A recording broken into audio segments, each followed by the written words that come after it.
सभी प्रिय साथियों को मेरा प्यार भरा नमस्कार। और आज की वीडियो में हम लोग डिस्कस करेंगे दी रोड टू हैप्पीनेस, जिसको लिखा है बर्ट्रैंड रसेल ने। तो चलो शुरुआत कर लेते हैं। सबसे पहला एमसीक्यूज है हमारा, he is an anti war activist, he champions anti imperialism, he also advocates preventive nuclear war, he is a philosopher, logician, mathematician, historian, social critic and writer. He got Nobel Prize in 1950। ये most important है कि Bertrand Russell को Nobel prize कब दिया गया था, तो 1950 में ही इज। हम किसकी बात कर रहे हैं, मतलब ये हुआ ये जो बर्ट्रैंड रसेल थे वो युद्ध विरोधी थे, ठीक है। वे साम्राज्यवाद विरोध का भी समर्थन करते थे। उन्होंने निवारक परमाणु युद्ध का भी समर्थन किया। वे दार्शनिक, तर्कशास्त्री, गणितज्ञ, इतिहासकार, सामाजिक आलोचक और लेखक हैं। उन्हें 1950 में नोबेल पुरस्कार मिला। वे हैं, तो कौन है? Bertrand Russell. ए ऑप्शन हमारा क्या हो जाएगा? सही हो जाएगा। इसके बाद अगर हम दूसरा क्वेश्चन देखते हैं, ये थोड़ा सा बड़ा है, इसको जरा ध्यान से देखिएगा। I spent all my spare time reading him and learning him by heart, knowing no one to whom I could speak of what I thought or felt. I used to reflect how wonderful it would have been to know him and to wonder whether I should meet any live human being with whom I should feel so much sympathy। मतलब क्या हुआ? मतलब ये हुआ कि मैं अपना सारा खाली समय उन्हें पढ़ने में बिताता था और उन्हें कंठस्थ याद करता था। ऐसा कोई नहीं था जिससे मैं अपने विचार और भावनाएं साझा कर सकूं। मैं सोचता था कि उन्हें जानना कितना अद्भुत होता, और ये भी कि क्या मुझे कोई ऐसा जीवित व्यक्ति मिलेगा जिससे मुझे इतनी सहानुभूति होगी। बर्ट्रैंड रसेल यह अपनी आत्मकथा में लिखते हैं। यहाँ किस व्यक्ति का संदर्भ है? बर्ट्रैंड रसेल ने ये सब लिखा है, वो किस में लिखा है? अपनी एक बायोग्राफी में लिखा है। और इसमें who is the person referred here, वो पर्सन कौन है जिसको यहाँ पर रेफर किया गया है, ठीक है। तो आपको किसकी बात कर रहे हैं? वो शैली की बात कर रहे हैं। बी ऑप्शन हमारा क्या हो जाएगा? सही हो जाएगा। तीसरा क्वेश्चन देखो क्या कहा गया है। Russell reflects over Christian religious dogma and finds it. जो रसेल थे ईसाई धर्म सिद्धांतों पर विचार करते हैं और उन्हें पाते हैं, क्या पाते हैं? अविश्वसनीय पाते हैं, यानी कि अनकन्विंसिंग। तो डी ऑप्शन हमारा क्या हो जाएगा? सही हो जाएगा। जो रसेल थे, बर्ट्रैंड रसेल थे, ईसाई धार्मिक सिद्धांतों पर विचार करते थे और उन्हें अविश्वसनीय पाते थे, यानी कि अनकन्विंसिंग। तो डी ऑप्शन। चौथा क्वेश्चन हमारा देखो कौन सा है। चौथा क्वेश्चन है कि who comes to the conclusion that there is no free will and no life after death. कौन इस निष्कर्ष पर पहुंचता है कि ना तो स्वतंत्र इच्छा है और ना ही मृत्यु के बाद जीवन है? तो बर्ट्रैंड रसेल। ए ऑप्शन हमारा सही हो जाएगा। अगला पांचवा क्वेश्चन है हमारा। पांचवें क्वेश्चन में बोला गया who became an atheist after reading Mill's autobiography at the age of 18। यानी कि मिल की ऑटोबायोग्राफी पढ़ने के बाद 18 वर्ष की आयु में कौन नास्तिक बन गया? तो रसेल जो है वो क्या बन गए थे? नास्तिक बन गए थे। क्योंकि मिल की ऑटोबायोग्राफी पढ़ने के बाद, जब इनकी उम्र मात्र 18 साल थी। अगला 6 नंबर का क्वेश्चन देखो क्या है। इसमें कहा गया है who wrote a 61 page pamphlet Bertrand Russell and Trinity. यानी कि 61 पेजों की पुस्तक जिसका नाम था बर्ट्रैंड रसेल एंड ट्रिनिटी, किसने लिखी? तो ये जो बर्ट्रैंड रसेल एंड ट्रिनिटी नामक पुस्तक थी, या पुस्तिका कह सकते हो, जिसमें टोटल 61 पेज थे, इसको किसने लिखा? तो G.H. हार्डी ने लिखा, यानी कि ए ऑप्शन हमारा सही हो जाएगा। अगला 7वें नंबर का क्वेश्चन देखो क्या है। 7वें पे बोला गया है the person who is always correct is always board who says this. जो व्यक्ति हमेशा सही रहता है वह हमेशा ऊब जाता है। यह कथन किसका है? तो ये कथन रसेल का है, यानी कि सी ऑप्शन हमारा सही होगा। ये सभी क्वेश्चन से सभी एमसीक्यूज हम सुधीर के अरोड़ा से डिस्कस कर रहे हैं। तो चलो आगे देखो क्या है। अगला हम बात करते हैं if a man delights in his wife and children has success in work and finds. यानी कि यदि कोई व्यक्ति अपनी पत्नी और बच्चों से प्रेम करता है, अपने कार्य में सफल होता है और दिन रात, यानी कि and finds pleasure in the alternation of day and night, spring and autumn, he will be happy whatever his philosophy may be. Who says this? ये कौन कहता है? एक बार पूरा पढ़ लीजिएगा। यदि कोई व्यक्ति अपनी पत्नी और बच्चों से प्रेम करता है, अपने कार्य में सफल होता है और दिन रात तथा ऋतुओं में परिवर्तन का आनंद लेता है तो उसका दर्शन चाहे जो भी हो वह हमेशा खुश रहेगा। ये कथन किसका है? तो बार्ट्रैंड रसेल का है। सी ऑप्शन हमारा क्या हो जाएगा? सही हो जाएगा। 9 नंबर का क्वेश्चन देख लो क्या कहा गया है। 9 नंबर पे कहा गया है your action displayed threat to human survival, no convincible justification, civilized man condemn it. We will not have mass murder, ultimation means war, end this madness. उन्होंने कहा कि ये जो no action displayed and this madness ये एक Telegram था, ठीक है, एक संदेश था जिसको रसेल ने किससे भेजा था? तो ये जो टेलीग्राम था रसेल ने किसको भेजा था? राष्ट्रपति कनेडी के लिए लिखा था ये सब बातें, राष्ट्रपति कनेडी। तो बी ऑप्शन हमारा क्या हो जाएगा? यहाँ पर सही हो जाएगा। अगला 10 नंबर का क्वेश्चन देखो क्या कहा गया है। रसेल्स ऑटोबायोग्राफी इज इन, जो रसेल की ऑटोबायोग्राफी है वो कितने खंडों में है? तो 3 खंडों में है, 3 वॉल्यूम्स। बी ऑप्शन हमारा क्या होगा? सही होगा। 11 नंबर का क्वेश्चन देखो क्या बोला गया है। 11 नंबर पे बोला गया है कि Mohan Kumar Aman is an anti war Hindi film who makes a cameo appearance. Mohan Kumar की एक अमन एक युद्ध विरोधी हिंदी फिल्म है। अमन ये मूवी का नाम है जो कि एक युद्ध विरोधी हिंदी फिल्म है। इसमें किसकी कैमियो भूमिका है? तो कैमियो की भूमिका किसने निभाई थी? रसेल ने निभाई थी। कैमियो की भूमिका किसने निभाई थी? रसेल ने। ए ऑप्शन हमारा सही हो जाएगा। अगला क्वेश्चन है हमारा who describes himself as an agnostic.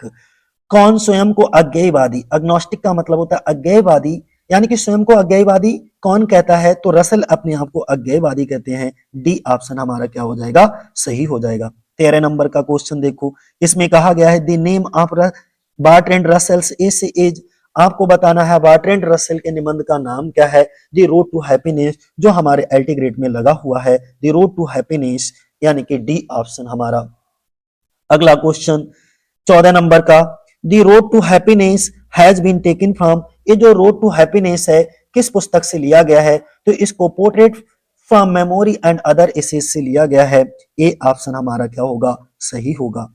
अब 15 नंबर पर language would have failed if he could have foreseen the motor car, यदि वह मोटर कार की कल्पना कर पाता तो भाषा असफल हो जाती। यहाँ वह कौन है? वह जो ही यूज किया गया वो किसके लिए यूज किया गया है? जेफरसन के लिए यूज किया गया है। ए ऑप्शन हमारा सही होगा। 16 नंबर का क्वेश्चन है animals live on impulse and are happy as long as conditions are favourable, जानवर आवेग में जीते हैं और परिस्थितियां अनुकूल हो तो खुशी रहते हैं।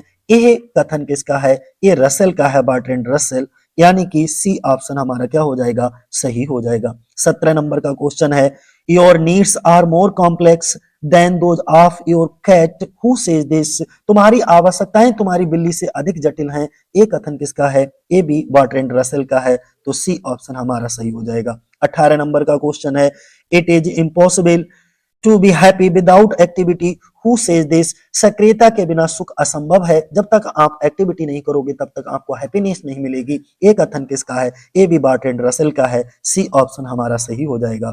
19 नंबर का क्वेश्चन है man is an animal and his happiness depend upon psychology, मनुष्य भी एक पशु है और उसकी सुख शरीर विज्ञान पर निर्भर करती है, यानी कि उसका जो सुख है हैप्पीनेस है वो साइकोलॉजी पर डिपेंड करता है। हु सेज दिस, तो ये भी रसेल ने कहा था, बार्ट्रैंड रसेल। सी ऑप्शन हमारा क्या हो जाएगा? सही हो जाएगा। अगला क्वेश्चन देखो 20 नंबर पे अगर हम बात करें तो बोला गया है it is a district of Monaco in France famous for its casino, यानी कि फ्रांस में मोनाको का वह क्षेत्र जो अपने कसिनो के लिए प्रसिद्ध है। तो मोनाको का वह क्षेत्र बताना है जो अपने कसिनो के लिए प्रसिद्ध है। वो क्षेत्र कौन सा है? वो क्षेत्र है मोंटे कार्लो। मोंटे कार्लो, यानी कि बी ऑप्शन हमारा क्या हो जाएगा? सही हो जाएगा। 21 नंबर का क्वेश्चन है इन ग्रीक, आपको बताना है ग्रीक में स्टुआ का मतलब क्या है? तो स्टुआ का मतलब होता है पोर्च या पोर्टिको, यानी कि बरामदा जिसे बोलते हैं पोर्च, और पोर्टिको क्या होता है? स्तंभ युक्त मार्ग, वही बरामदा के लिए बोला जाता है। ठीक है, तो ए ऑप्शन हमारा क्या हो जाएगा? सही हो जाएगा। अगला क्वेश्चन हमारा 22 नंबर पे देखो क्या बोला गया है। 22 नंबर में बोला गया है these are the Greek philosophers led by Zeno, they used to assemble on a portico. They believe that virtue is based on knowledge. They want to live in harmony. Reason is identified with God. It manifests itself as fate and divine providence. Who are these philosophers? यानी कि जीनों के नेतृत्व में Greek दार्शनिकों का वह समूह जो बरामदे में एकत्र होता था और मानता था कि सद्गुण ज्ञान पर आधारित है, वे कहलाते हैं स्टोइक कहलाते हैं। यानी कि ए ऑप्शन हमारा क्या हो जाएगा? सही हो जाएगा। अगला 23 नंबर का क्वेश्चन है, to live in harmony with reason is the only good, everything else is worthless, whose philosophy is this? तर्क के अनुसार जीना ही एकमात्र सद्गुण है, शेष सब निरर्थक है, बेकार है। एक इसकी फिलॉसफी है, स्टोइक की फिलॉसफी है। यानी कि स्टोइक मतलब डी ऑप्शन हमारा क्या हो जाएगा? सही हो जाएगा। अगला क्वेश्चन है हमारा 24 नंबर का, जिसमें कहा गया which is important for the stoic, स्टोइकों के लिए, स्टोइक्स यानी कि स्टोइकों के लिए सबसे महत्वपूर्ण क्या है? तो तर्क यानी कि रीजन। ए ऑप्शन हमारा क्या हो जाएगा? सही हो जाएगा। 25 नंबर का क्वेश्चन देखो क्या कहा गया है, he is a Greek philosopher who believe that the world is a random combination of atoms and that pleasure is the highest good, name the philosopher. आपको बताना है वह ग्रीक दार्शनिक जिसने माना कि संसार परमाणुओं का संयोग है और सुख सर्वोच्च लक्ष्य है। ये एपिक्यूरस ने माना था। एपिक्यूरस यानी कि सी ऑप्शन हमारा क्या हो जाएगा? सही हो जाएगा। अगला क्वेश्चन 26 नंबर पे देखो क्या कहा गया है, हु इज क्लिनिथिस? यानी कि क्लिंथीस कौन था? तो क्लिंथीस लीडिया का स्टोइक दार्शनिक कह सकते हो, यानी कि stoic philosopher in oasis in stoic philosopher of oasis in Lydia. ठीक है, तो ए ऑप्शन हमारा क्या हो जाएगा? सही, लीडिया का स्टोइक दार्शनिक। 27 नंबर का क्वेश्चन देख लो क्या कहा गया है। 27 नंबर के क्वेश्चन में बोला गया है, who is the disciple of जेनो? जीनो का शिष्य कौन है? तो जीनो का शिष्य होता है क्लिनिथीस। क्लिनिथीस यानी कि सी ऑप्शन हमारा क्या हो जाएगा? क्लिनिथीस, सी ऑप्शन। 28 नंबर का क्वेश्चन देखो क्या है, हु बांड्स अरिस्टार्कस? ठीक है, क्या लिखा है? Aristarchus persecuted for advocating the Copernicus system. मतलब ये हुआ कौन? अरिस्टार्कस को कॉपरनिकस सिद्धांत के समर्थन के कारण दंडित करना चाहता था। तो कौन था जो दंडित करना चाहता था? अरिस्टार्कस को कॉपरनिकस सिद्धांत के, क्योंकि इन्होंने कॉपरनिकस सिद्धांत का समर्थन किया था और इस कारण इनको दंडित करना चाहता था। वो व्यक्ति कौन था? क्लिनिथीस, यानी कि ए ऑप्शन। अगला 29 नंबर का क्वेश्चन है, हु परसिक्यूटेड द क्लिनिथीस? जो क्लिनिथीस था उसको कौन परसिक्यूटेड करना चाहता था? ठीक है, तो कौन करना चाहता था? ईसाइयों को किसने सताया था? तो किसने सताया था? बी ऑप्शन, यानी कि मार्कस आरेलियस। कौन था? B, Marcus Aurelius. अगला 30 नंबर का क्वेश्चन देखो क्या है, to whom does Seneca lend money at an exorbitant rate leading to rebellion? यानी कि सेनेका ने किसे ऊंचे ब्याज पर ऋण दिया जिससे विद्रोह हुआ? तो सेनेका ने किसको बहुत ऊंची ब्याज दरों पर ऋण दिया था जिसके कारण विद्रोह हुआ था? तो किसको दिया था? बॉडिका को। बॉडिका, डी ऑप्शन हमारा क्या हो जाएगा? सही हो जाएगा। अगला 31 नंबर का क्वेश्चन देखो क्या कहा गया है, who is Aristarchus of Samos? Aristarchus of Samos कौन था? तो अरिस्टार्कस ऑफ समोस जो है वो एक खगोल शास्त्री और गणितज्ञ था, यानी कि सी ऑप्शन हमारा क्या हो जाएगा? सही हो जाएगा, N ancient Greek astronomer and mathematician. अगला 32 नंबर का क्वेश्चन देखो कौन सा है। 32 नंबर के क्वेश्चन में बोला गया है, who gave the first non model that placed the sun at the center with the earth revolving around it. Later it became the basis of the system of the Polish astronomer Nicholas Copernicus. सूर्य को केंद्र मानने वाला प्रथम model किसने बनाया? तो सूर्य को केंद्र मानने वाला प्रथम नोबेल जो है किसने बनाया था? अरिस्टार्कस। अरिस्टार्कस ऑफ समोस ने बनाया था। बी ऑप्शन हमारा क्या हो जाएगा? सही हो जाएगा, यानी कि बी ऑप्शन। 33 नंबर का क्वेश्चन देखो कौन सा है, who road meditations in Greek? Meditation किसने ग्रीक भाषा में लिखा? तो मेडिटेशन को ग्रीक भाषा में लिखने वाला एक रोमन सम्राट मार्कस आरेलियस था। तो डी ऑप्शन हमारा सही हो जाएगा, the Roman emperor Marcus Aurelius. 34 नंबर का क्वेश्चन देखो, which book restates old stoic doctrine with religious and moral intensity. बोला गया है कौन सी पुस्तक प्राचीन स्टोइक सिद्धांतों को धार्मिक नैतिक गहराई से पुनः प्रस्तुत करती है। तो कौन सी ऐसी पुस्तक थी, उस पुस्तक का नाम बताना है। उस पुस्तक का नाम था मेडिटेशंस। ए ऑप्शन हमारा सही होगा।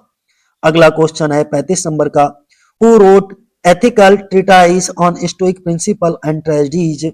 स्टोइक सिद्धांतों पर नैतिक ग्रंथ और ट्रेजेडीज किसने लिखी, तो सेनेका ने लिखी थी। ए ऑप्शन हमारा सही होगा। अगला क्वेश्चन है, Seneca was tutor and adviser of, जो सेनेका था वो किसका गुरु और सलाहकार था, तो नीरो का था, यानी कि नीरो। डी ऑप्शन हमारा क्या हो जाएगा, सही हो जाएगा, नीरो। ध्यान बनाए रखना। 37 नंबर का क्वेश्चन है, Claudius, in his uncle, he becomes Claudius' heir and successor. He is the last Roman emperor of the Julio-Claudian dynasty. बोला गया है क्लाउडियस का उत्तराधिकारी और जूलियो क्लाउडियन वंश का अंतिम सम्राट कौन था, तो वो भी नीरो था। ए ऑप्शन हमारा सही हो जाएगा। 38 नंबर का क्वेश्चन देखो क्या कहा गया है। इसमें बोला गया है कि she is the queen of the ancient Briton, she fights against the Roman invaders. When she is defeated, she commits suicide by poisoning herself. Who is she? प्राचीन ब्रिटेन की वह रानी जिसने रोमन आक्रमणकारियों से युद्ध किया और बाद में खुद जहर खा करके अपने आप को सुसाइड कर लिया, उसका नाम बताना है। तो उसका नाम था बॉडिका। क्या नाम था, बॉडिका। ए ऑप्शन हमारा क्या हो जाएगा, सही हो जाएगा। अगला 39 यानी कि 39 नंबर पे देखो क्या है। इसमें बोला गया है he is a great military ability, he organizes the armies against the king, he takes the responsibility of leadership during the Puritan Revolution of 1642. he is, बोला गया है 1642 के प्यूरिटन क्रांति के में नेतृत्व करने वाला महान सेनानायक कौन था, तो 1642 में प्यूरिटन क्रांति का नेतृत्व करने वाला महान सेनानायक का नाम ओलिवर क्रॉमवेल था। ए ऑप्शन हमारा सही होगा, ओलिवर क्रॉमवेल। 40 नंबर का क्वेश्चन देख लो क्या कहा गया है इसमें, who considers Cromwell as hero in his book Heroes and Hero Worship. Hero and hero worship में क्रॉमवेल को नायक किसने माना, हीरोज एंड हीरो वर्शिप में क्रॉमवेल को नायक मानने वाला कार्लाइल था। तो ए ऑप्शन हमारा सही हो जाएगा। अगला 41 नंबर पे देखो क्या कहा गया है, Frederick the Great is the king of, जो फ्रेडरिक द ग्रेट किस देश का राजा था, तो ये प्रूसिया का राजा था, यानी कि ए ऑप्शन हमारा सही हो जाएगा, प्रूसिया। 42 नंबर का क्वेश्चन देखो क्या है, whose biography did Carlyle write, Carlyle ने किसकी जीवनी लिखी, तो कार्लाइल ने फ्रेडरिक द ग्रेट की जीवनी लिखी थी। सी ऑप्शन हमारा सही हो जाएगा, फ्रेडरिक द ग्रेट। अगला क्वेश्चन है हमारा नेक्स्ट, एडवर्ड आयर अपनी क्रूरता के लिए जाना जाता था। Edward Eyre is known for brutality, brutality क्या होता है, क्रूरता के लिए बोलते हैं। ही इज, वो कौन था, तो वो गवर्नर ऑफ जमैका, यानी कि जमैका का गवर्नर था, ठीक है, जो अपनी क्रूरता के लिए जाना जाता था।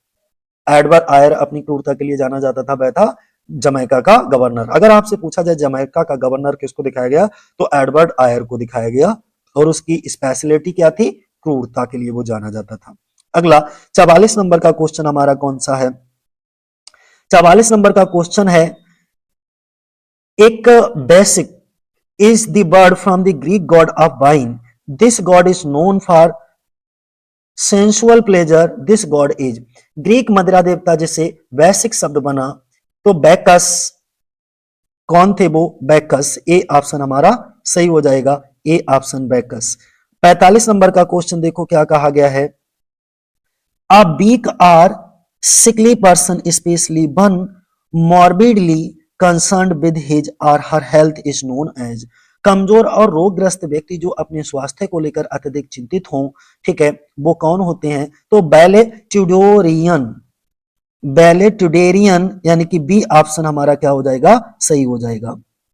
अगला 46 नंबर का क्वेश्चन देखो, night of tiles means, night of tiles का अर्थ क्या है, तो स्वतंत्रता की रात को बोला जाता है नाइट ऑफ फ्रीडम के लिए।